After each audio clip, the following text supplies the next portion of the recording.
تیسرا طریقہ ہے اللہ کے مقربین میں شامل ہونے کا، وہ ہے موافقت، اللہ کی ذات سے موافقت کرنا، یعنی موافقت سے مراد کہ جس طرح اللہ کی ذات چاہتی ہے اسی طرح کا ہو جانا،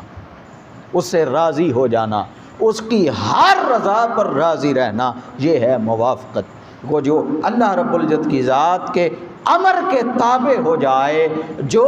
احکام الہی اللہ کی طرف سے آ جائیں، ہر اس حکم کے تابع ہو جائے، تو پھر وہ اللہ کی ذات کے ساتھ موافقت میں ہے۔ اور اگر اس کا دل، اس کی طبیعت بوجھ محسوس کرے، اس کی طبیعت بوجھل ہو جائے کہ وہ اللہ رب العزت کی ذات کے احکام کی بجا آوری نہ لا سکے،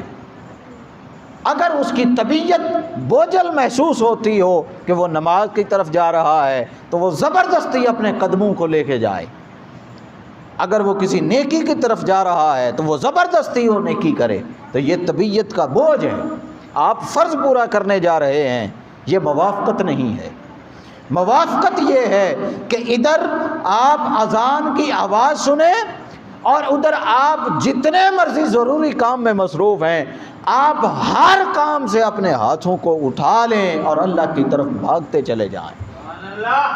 اللہ کی بارگاہ کی طرف دوڑتے چلے جائیں۔ یہ ہے موافقت کہ آپ کے قدم خود بخود اللہ کی طرف اٹھتے چلے جائیں،